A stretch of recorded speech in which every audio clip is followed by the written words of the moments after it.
दोस्तों, आज की कहानी शुरू होती है ल्यूसियाना के एक छोटे से इलाके से, जहां इंसानी लालच ने कुदरत के कानून को चुनौती दी है। स्टार्क ऑयल नाम की एक कंपनी यहां ड्रिलिंग कर रही है, लेकिन ये जमीन आम नहीं है। ये कैटकाओ इलाके की पुरानी और अजीम जगह है। ड्रिलिंग करते वक्त एक बहुत बड़ा धमाका होता है और जमीन के नीचे से एक पुरानी कब्र खुल जाती है। वहाँ के वर्कर्स को लगता है कि ये सिर्फ मिट्टी है, लेकिन उन्हें नहीं पता कि उन्होंने एक शैतानी भेड़िए को जगा दिया है। एक ऐसा शैतानी भेड़िया जो सदियों से कैद था। जैसे ही वो कब्र खुलती है, जंगल का माहौल बदल जाता है। पहला वर्कर जब रात के अंधेरे में अकेला बाहर निकलता है, उसे झाड़ियों में एक हलचल सुनाई देती है। वो समझता है कि कोई आम जानवर है, लेकिन तभी अंधेरे से एक विशाल जानवर 7-8 फुट का लंबा भेड़िया निकलता है, जिसकी आंखें आग की तरह जल रही है। एक ही पल में वो वर्कर ढेर हो जाता है। अब अगले दिन शहर में डर फैल जाता है, क्योंकि पूरे शहर में लाशें मिलना शुरू हो जाती हैं। अब एंट्री होती है इस कहानी की मेन कैरेक्टर मारिया की। मारिया इसी शहर की रहने वाली है, लेकिन अब वो स्टार्क ऑयल कंपनी की लॉयर है। वो शहर वापस आती है ताकि लोगों को समझा सके कि ड्रिलिंग जरूरी है, लेकिन यहाँ उसका पुराना दोस्त वेले, जो एक हंटर है, और अमेरिकन बुजुर्ग उसे वार्निंग देते हैं। बुजुर्ग कहते हैं कि ये कोई आम जानवर नहीं, ये जमीन का गुस्सा है। मारिया को पहले यकीन नहीं होता, लेकिन जब वो खुद उस मॉन्स्टर को एक हमला करते देखती है तो उसके होश ही उड़ जाते हैं। उस मॉन्स्टर भेड़िए को गोली से मारना लगभग नामुमकिन था। वो हर हमले के बाद और भी ताकतवर होता जा रहा था। अब इसके बाद सीन शिफ्ट होता है। कहानी और भी भयानक हो जाती है जब स्टार्क ऑयल का सीईओ मिस्टर स्टार्क असलियत जानने के बावजूद भी ड्रिलिंग नहीं रोकता,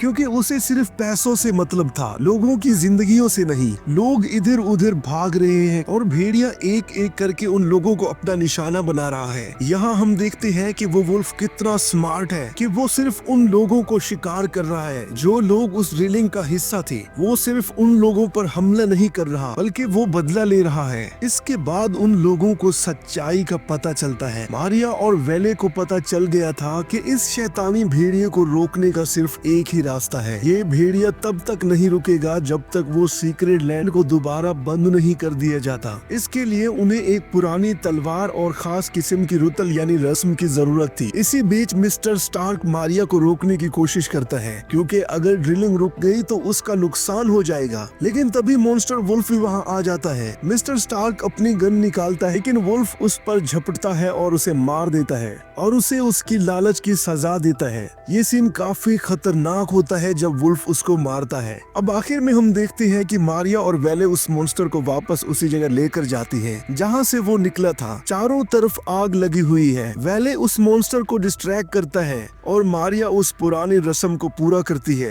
एक धमाके के साथ वो भेड़िया भी वापस अपनी रूह में बदल जाता है और जमीन के अंदर समा जाता है। शहर बच तो जाता है, लेकिन मारिया समझ जाती है कि इंसान अगर कुदरत की इज्जत नहीं करेगा तो कुदरत इसी तरह मॉन्स्टर